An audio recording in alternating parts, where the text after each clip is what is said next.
never need a new programming language. That's actually an interesting thing. If you look back at like programming language history, no programming language was needed, was required, right? You could always describe what you wanted with the previous generation of languages or with the previous generation of language primitives. But at some point, there's a situation where you've been describing something so many times that you're saying, as a language designer, you're saying, hey, how about we build in this idea into the language? And there are many examples. If you look at, starting from object-oriented programming, which I used to write object-oriented code in the 90s, right, with C, right, like without any support of the programming language. And you actually needed to understand some mechanics of how to describe objects and how to describe their relationships and abstract functions and stuff like that. And then at some point, programming object-oriented ideas were starting to appear inside the language, and so that made it much easier for people to build object-oriented systems, because the developers that now use these new tools, they didn't have to understand all the underlying implementation. They could just use these new ideas directly.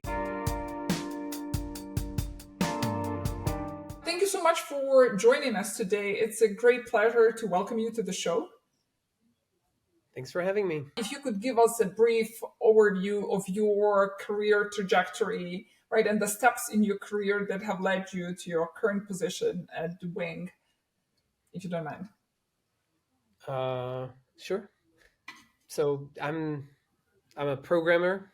I think ever since I remember myself, basically, kind of always really loved software way before it was cool. And always been really fascinated about the fact that software is something that can constantly change and evolve and be an organic thing. I kind of see it as this organism, like it just grows and does whatever it needs to do. And so, yeah, I've been programming since I was young, and then spent some time programming in the high school, and spent some time at Microsoft and Amazon, and so mostly done like technical leadership job work, but also team leadership. And at Amazon, I started at Prime Air, the drone delivery project, which was super fun and really, really interesting. And then after about 2 years, I moved over to Amazon.com, the retail business, and spent some time there working on search. And one of the things that we've done in this team, in the search project, was we've built this really big serverless system that ingested a lot of data that came from the Amazon.com website. It was like this really big data streaming system. It was my first time leveraging the cloud to its full extent, in a sense, is like being able to actually build this large scale system quickly was amazing. And one of the things that I saw that is that the tools we had as developers to manage all the complexity that this created, all the resources that we needed in order to deploy the system, were very ancient, right? Like we basically copied and pasted YAML files and JSON files, and so I built this internal framework that allowed us to create components for our infrastructure and then synthesize infrastructure as code configuration from them, CloudFormation. And that turned out to be really, really effective and allowed the team to run really quickly and reuse code, and like, because suddenly you have the tools that programming languages offer you for this space. And so that turned out to be really awesome. And I showed it to a bunch of people at AWS, and they were like interested in trying to productize this, and suggested that I moved over to AWS, and we started a team, and we published this under the CDK. That became like the CDK project. I don't know if you're familiar with it, but it's I am. So that was, I think, 5 6 years of my life was amazing.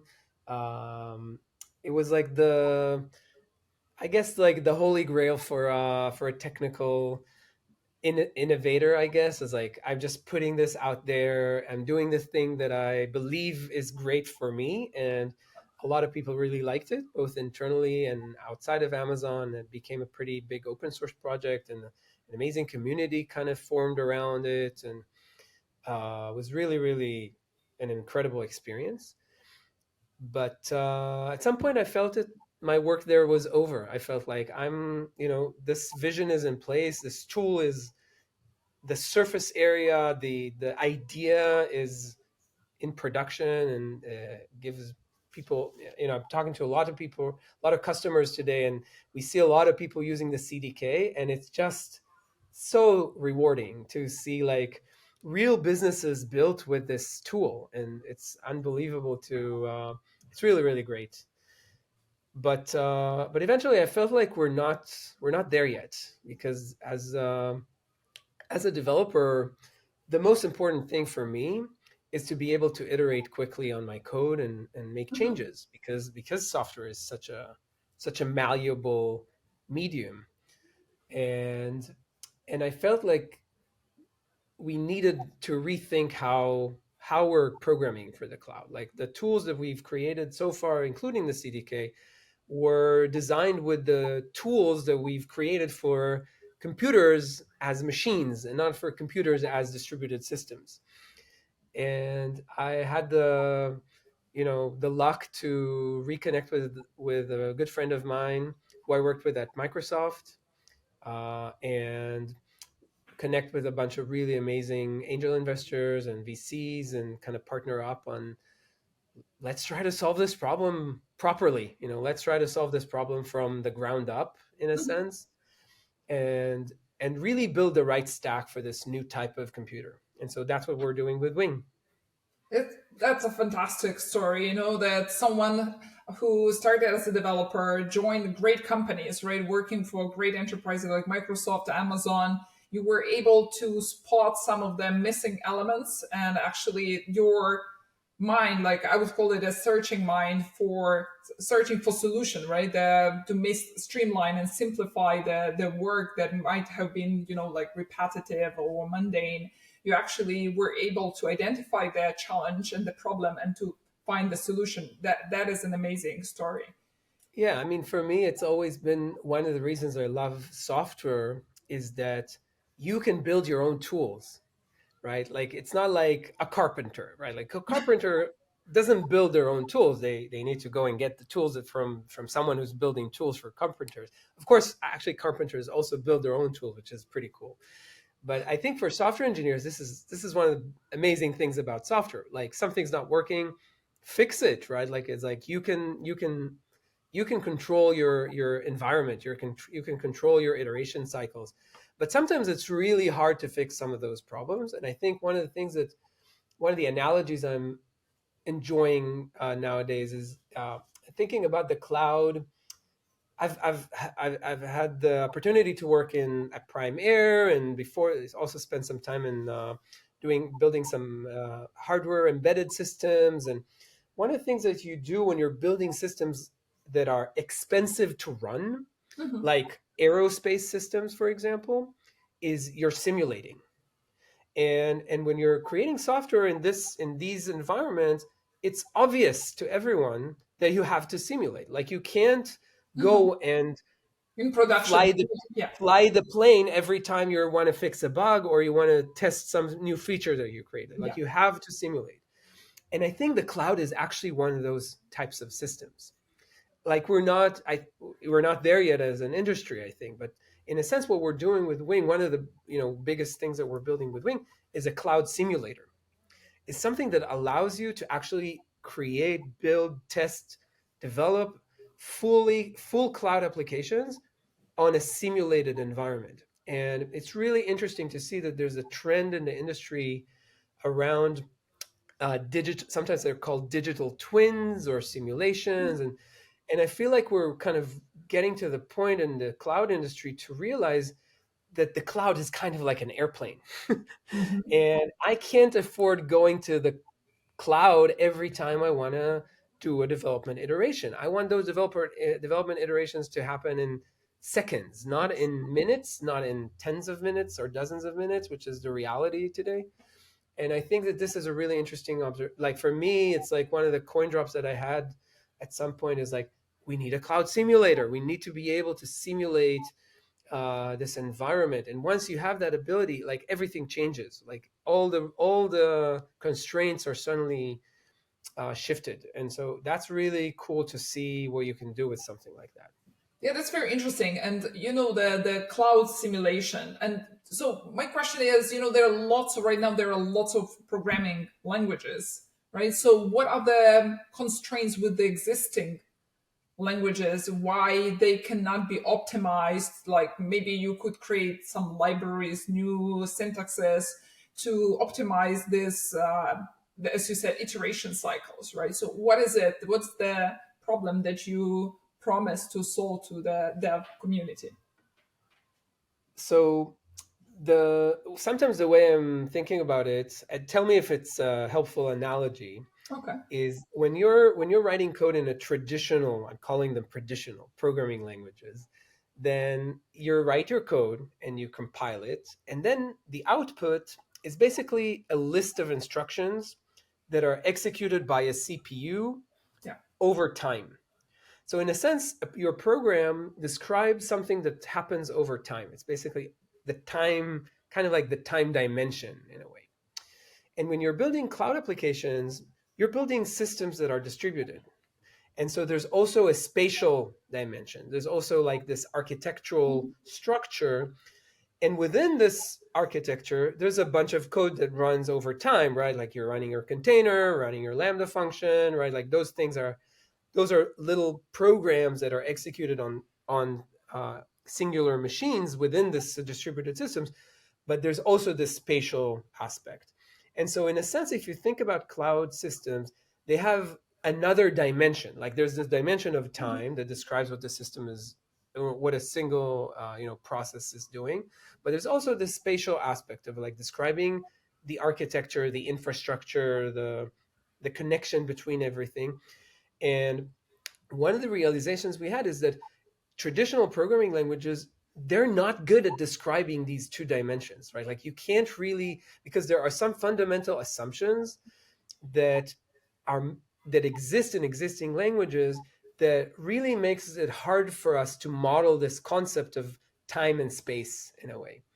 And this a simple example is like, if I'm writing some code that's expected to run inside a container, and that code needs to interact with something in the infrastructure side, on the spatial dimension, then the compiler of the traditional language doesn't understand that these things actually need to cross over to another process, right? Like it doesn't have the ability to, because it assumes that everything is running inside a single memory space, right? Like it has all these assumptions. And in a sense, this is the only unique thing about Wing, is this concept. We call this pre-flight and in-flight. Basically, it has these two dimensions where you can define the infrastructure and you can define the application code, and they can just naturally interact with each other. And the compiler understands this interaction and can derive the needed infrastructure configuration, the needed permissions, the needed networking configuration. It can derive those things by just understanding the relationship between those two dimensions. I've been following the company, and it's like for the first time I have this privilege to talking to someone who is actually building a new programming language, right? I am familiar with lots of the programming language, so I really wanted to understand what sets you apart, right? And what is your big idea for the market, right? Yeah, So yeah, and I'll say two more things about this. sure. One is that there's never a good reason, or there's never you never need a new programming language. Like that's actually an interesting thing. If you look back at like programming language history, no programming language was needed, was required, right? You could always describe what you wanted with the previous generation of languages or with the previous generation of language primitives. But at some point, there's a situation where you've been describing something so many times that you're saying, as a language designer, you're saying, hey, how about we built in this idea into the language. And there are many examples. If you look at, starting from object oriented programming, which I used to write object oriented code in the 90s, right, with C, right, like without any support of the programming language. And you actually needed to understand some mechanics of how to describe objects and how to describe their relationships and abstract functions and stuff like that. And then at some point, programming object oriented ideas were starting to appear inside the language, and so that made it much easier for people to build object oriented systems, because the developers that now use these new tools, they didn't have to understand all the underlying implementation. They could just use these new ideas directly. And there are many other examples, right, like of programming primitives and programming languages that basically democratized an idea. And I think what Wing is doing is basically trying to democratize the cloud as a computing platform. And I think, for what it's worth, it's a good enough reason to rethink about how we're programming to this platform. And so that's one thing I wanted to mention. The second thing is that we're actually working on allowing people to use our SDK. That's, if you think about the way Wing is, like any programming language, Wing has a language and there's also an SDK. There's a standard library. And there, for example, one of the whole simulator stuff is implemented at the standard library level. It's actually not part of the. It's not related to the language. And we're actually working on like making the SDK available to other languages as well. Like, so if you actually want to use the simulator, you can want to model applications that run in the simulator, then you can use it. You can actually do it in TypeScript. And you don't have to use Winglang as a programming language. You won't have this pre-flight, in-flight magic, right? Like some of the stuff we can't implement, but we're trying to solve problems for people, right? Like we're trying to create value, and if we're able to create value to people who want to use TypeScript instead of Winglang, then by all means, like that's a good thing. So Yeah. definitely not purist about it, right? Yeah, that's a very interesting thing that you're actually democratizing the cloud, right? Your ideas, and you are making them available for the mass. And for me, I like the idea of creating a language and making a company, building a company around the team that will build the language. It's like it's a huge thing and a lot of hustle. Tell me, how difficult was it for you as a co-founder to find the right people and with the right skills to actually be able to support you in this not non-trivial task? So I have to say that this part is the easiest part for me. Okay, that's good. I mean, I'm not trying to brag or anything. I'm actually just saying that I feel like the the the the technical side of this, the technical challenges, I know how to do software. Like I feel like I feel confident that we're going to be able to tackle those problems. And it was actually not too hard to build the initial team, the core team that we have right now. There are some people from the CDK community, from the ecosystem, some former colleagues and people I worked with in the past. And so again, the technical side of this is actually not, in my mind, not the biggest risk.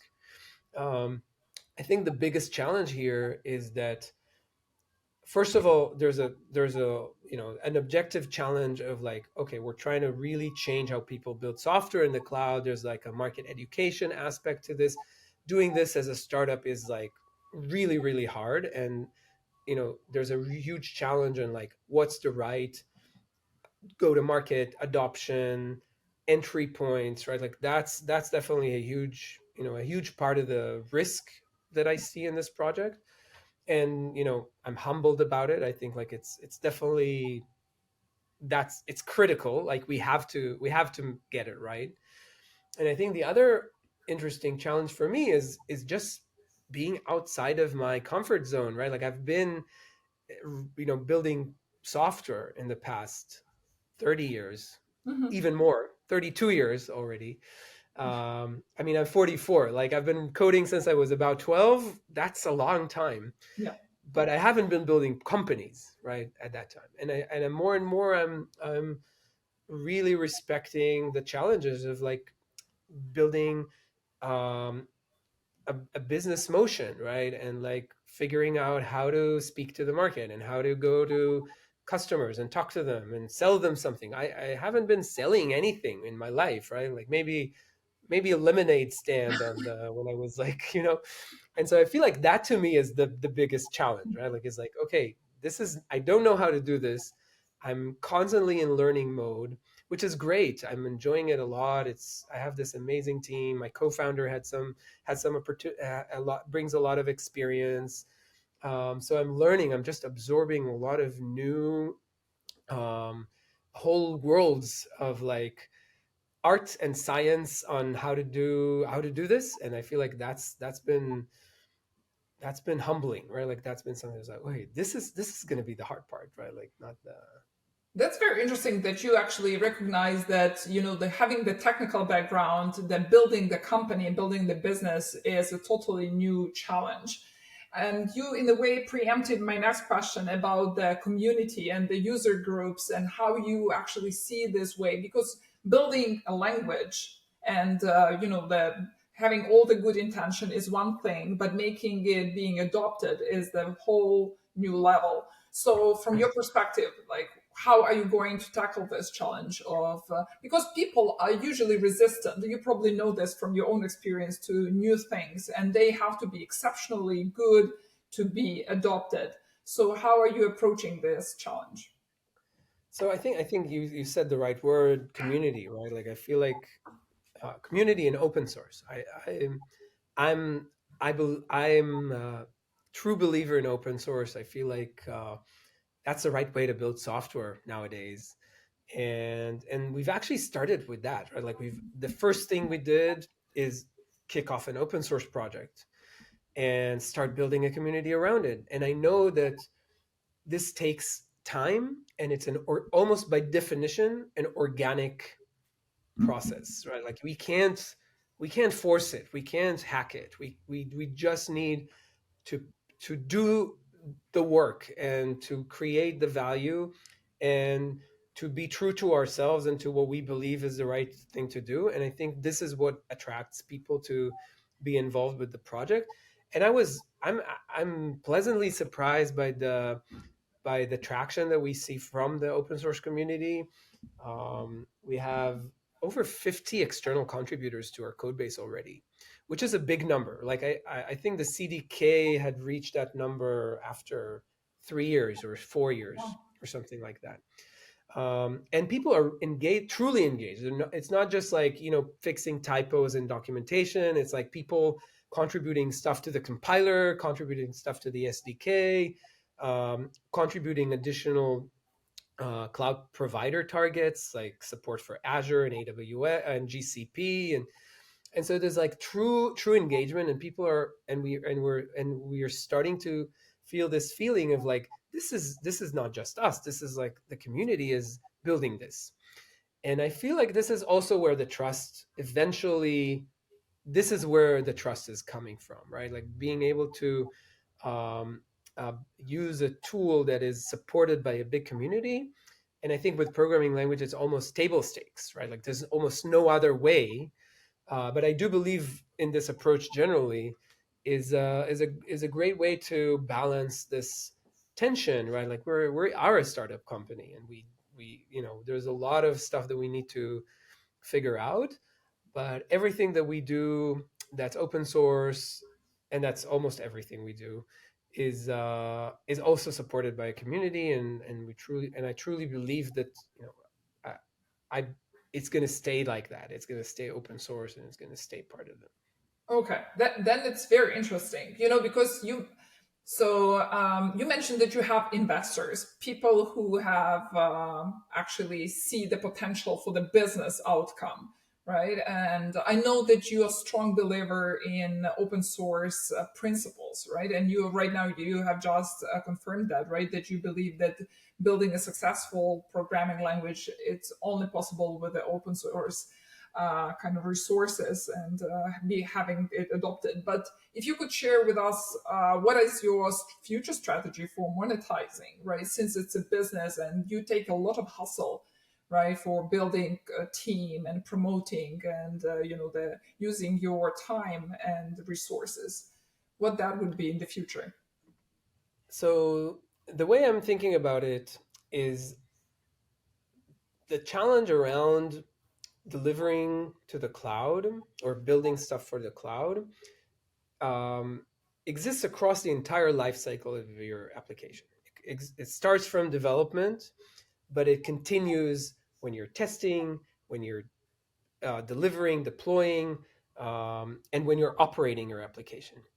And the line that we decided to put is basically that everything around development is always going to be open source, but then everything that's like downstream from there, like CI, CD, operate, all that stuff, is are things where we believe we can create a great experience for developers and a great commercial offering, and this is what we're building.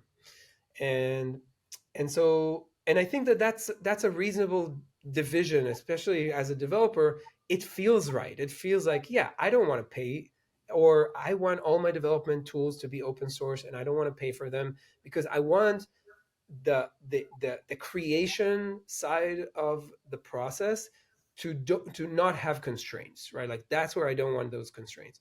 But then eventually when there's a business and that business uses these tools and want to deliver them all the way to production, it feels natural for us to create a commercial offering around that with the uh, um, differentiation that we can create because of the open source, because we have more understanding of how your application is structured, and we can give you as a developer an experience that just carries over all the way from development to production. And so I think that the kind of like the movement that we're latching onto or we believe in is you build it, you own it, uh, mentality where we really want to enable developers to build and own their entire cloud applications. And we're looking at the cloud landscape as like developers are really struggling to do that today. And I think we can fix that. So that's the idea. We'll see how it goes. Now it's definitely you know meeting the market and making sure that we're actually able to deliver on Yeah, that. this is actually my next question. I know that you are not in production yet. Am I right? For the commercial offering, no. So tell me on what stage of development you're right now and when do you expect to have the commercial part ready? So we're working with a few select customers to make sure that we're building the right thing, and we're creating the right value.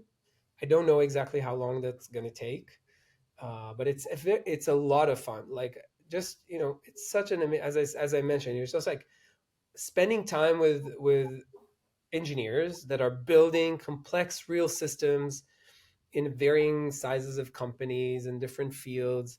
It's just always really fun for me, right? Like it's just like diving into those architectures, understanding the grit of like real world systems is always really, really interesting.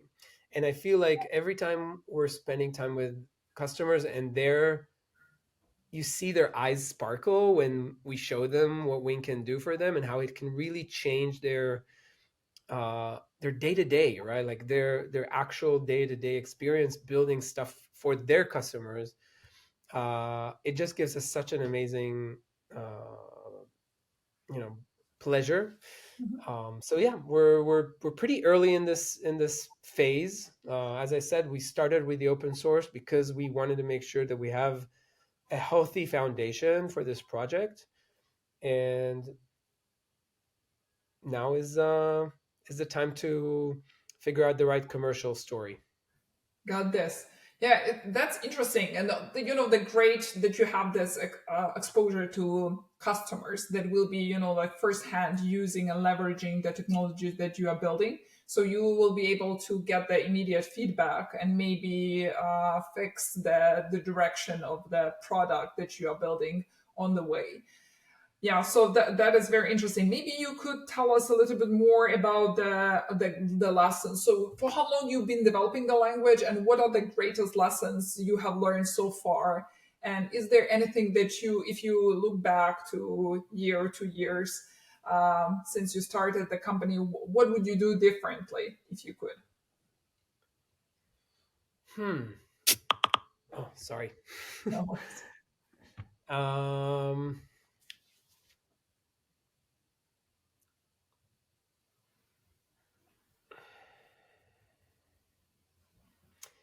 I think I don't know yet. I'm sure there would have been a lot of things that I would have done differently, but I feel like it's just too early to look back too much, right? Like I feel like we're still trying to figure out. I think definitely stepping outside the room and talking more with customers has been something that we've done from day one, but we haven't done continuously from day one. And I feel like that's not ideal. Ideally, we should have continued to always have that that connection to the market. We've been doing that a lot in the past few months, and I see how important that is. And so that's definitely something that I would have done differently, maybe. Okay, Um, but having said that, there was some upfront work that we had to do, right? Like that we had to invest before those conversations with customers of course. were interesting enough, right? Like because otherwise they're a little bit too much, too abstract. And so I think that there's always this tension, and I think specifically for a project like that that's like very big and ambitious and general purpose, the upfront the upfront investment is maybe larger than usual. So I don't know, right? Like that's why I'm saying like I can't really answer this properly. Yeah, I totally um, understand you. So right now it's maybe, as you say, it's a bit too early, right, to be able to grasp all that. So since you're still in the early stage of yeah, development, exactly, so it's like to analyze and process and to see how you could change the path, right? It might be early in the development. So yeah, exactly, totally understand this. It's interesting that you though mentioned the communication with the customers and at the same time being able to show them something more tangible rather than just that big idea, right? Coming up exactly, with exactly. something. And specifically, the thing that we're building for many customers, and that's actually one of the challenges we have, is just a few leaps from where they are, right? Like the distance is very large, and without actually showing what we're doing, like we've realized that if we go to a customer meeting and there's no demo, they just don't understand. Like they literally, like we can talk about it, and even talking with you, I can talk about it as much as we want. Just seeing this, going to our website and seeing the demo, just you can save yourself an hour, right? Like it's like literally and so I feel like being able to actually show people what we're building and how it works, and that it's an actual thing that you can build stuff with, is instrumental with this project specifically. And we've been building our services with Wing, and so that's been an incredible way for us to make sure that we're building the right thing, and that that we can stand behind everything that we're saying, right? Like I feel like that's the So it's already confidence that we immediate get from testing that of that is product. critical. Would that be a kind of a testing of that product? So you're already using it and you can see how it works with these two dimensions in the cloud rather than having just time dimension. Yeah. Yeah, that's interesting. A lot, maybe it's a bit too deep into if you can share this information. So I'm curious. So when you meet with the customers, what are and you give them the demo, right? And the product is still in the very nascent stage. You are building it, right? But there is a huge potential for your product. what is the outcome? You want the customers to be able to, I don't know, to try the product. What specifically are you trying to achieve by meeting customers? So for us, the outcome is basically engaging with finding the right customers to engage with and help them start adopting what we have, right? Which is the open source, the beginning of the commercial side. And as I said, we've spent a year and a half building the open source to the point where we think it's usable, right? Like we think people can actually build stuff with it and get a lot of value from it. And we have the cloud simulator and we have the testing system, and so there's value that people can already get from using Wing. And one of the things that we're doing with customers that you can't do with the open source is that we're helping them understand what's the best way for them to incrementally adopt this, because it's a big um, it's a big investment on their part to migrate over to Wing, because Wing does really fundamentally change how they're building software. And so this is definitely one of the biggest challenges is what's the best way to migrate over? What's the best way to like incrementally adopt it?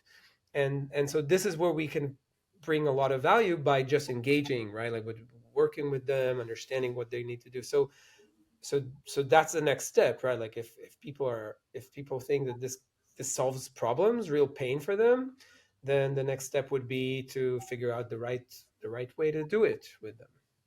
Got this. I would imagine that the novelty of the language sometimes can be seen rather as disadvantage.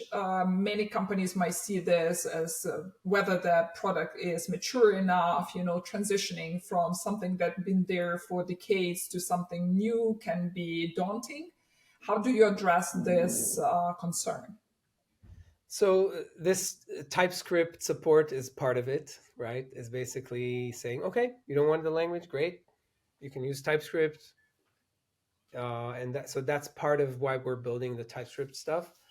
I to be honest, I really, really respect the organic maturity maturation process of something like of any software, and especially of something like a programming language.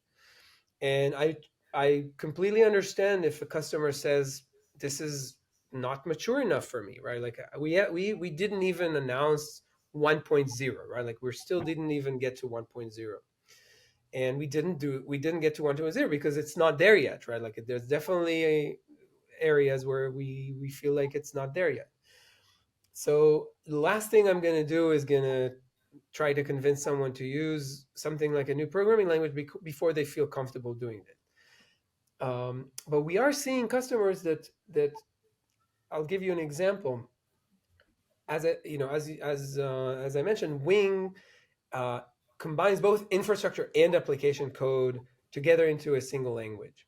And when we talk to some of customers, usually they have like a really nice code base for their application, but the infrastructure is a mess. There's a bunch of like templates and YAML files and JSON files and Terraform files and whatever, right? Like it's usually a pretty big, complex area that the developers really don't want to touch, and so there's a really interesting kind of pattern that we're seeing where those customers actually feel pretty comfortable using a new programming language for their infrastructure because it replaces a bunch of mess that they have right now. It Okay. doesn't replace their beautiful TypeScript code or Java code, and Wing has this really great bridging and interoperability with this existing code. Like so in those cases they actually are comfortable using Wing for their infrastructure. And by the way, I didn't mention it, but Wing compiles to Terraform and to CloudFormation, right? Like it actually compiles to those infrastructure as code configurations, which makes it much easier for people to adopt because they can still use the same CI/CD tools, delivery tools, operational tools. Like they don't have to replace their entire stack in order to use Wing.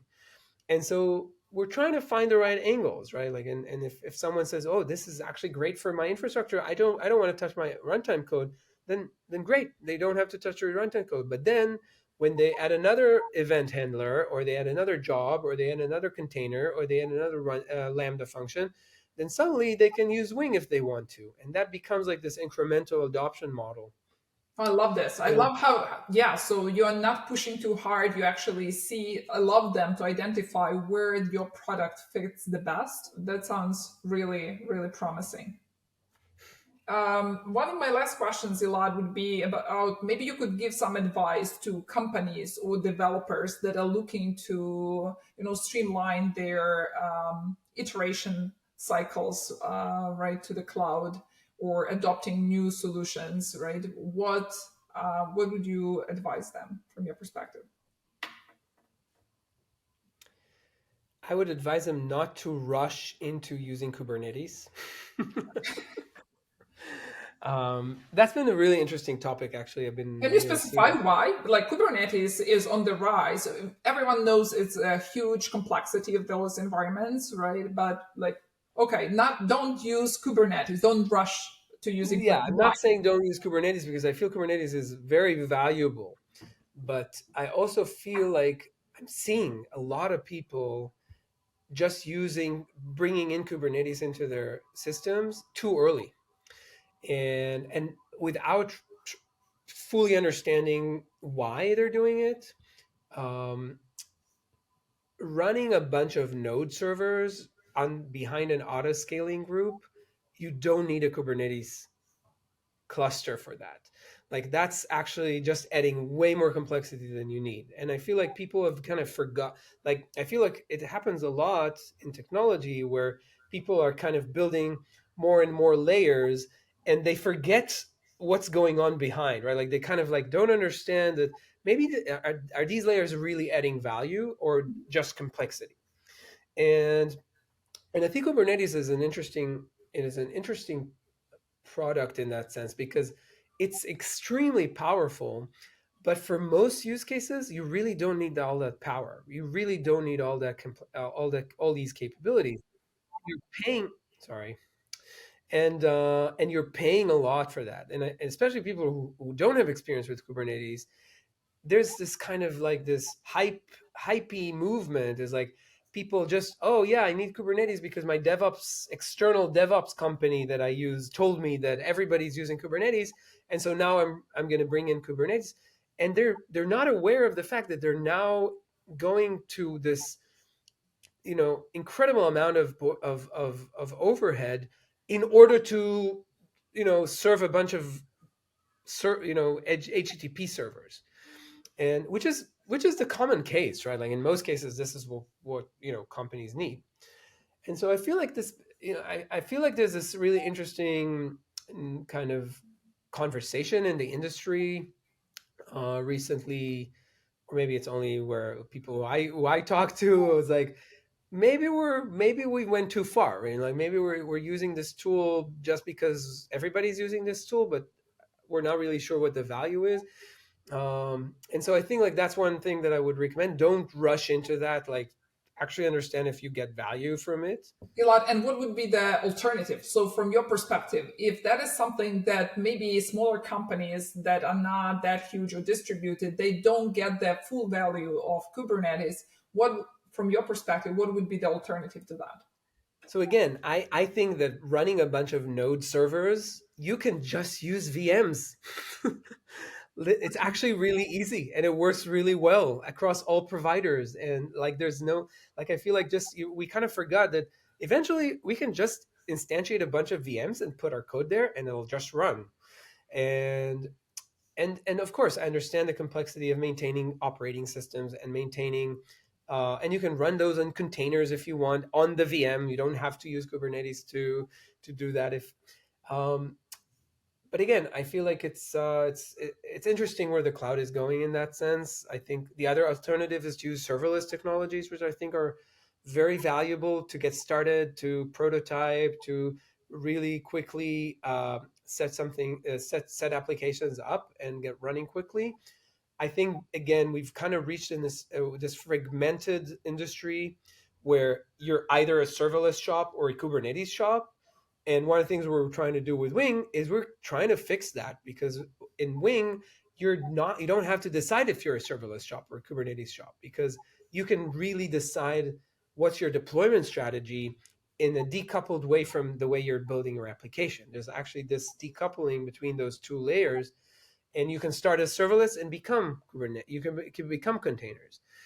Um, but yeah, I think like there's a tremendous amount of momentum to both Kubernetes and to serverless, and that's one of the things we're trying to figure out. Like, what's the again? Wing is agnostic to that, right? Like, Wing can run both on serverless and Kubernetes, and but I feel like I've seen too many companies adopt Kubernetes too early, which is a little painful to see, because it becomes a huge bottleneck in their ability to deliver.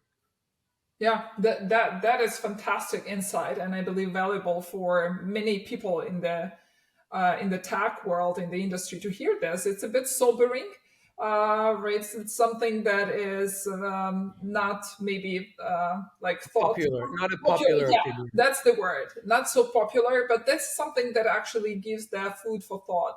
So, Elad, thank you so much for sharing your expertise, insights, and experience. I believe that's tremendously valuable and interesting for our audience. Thank you so much. Thank you.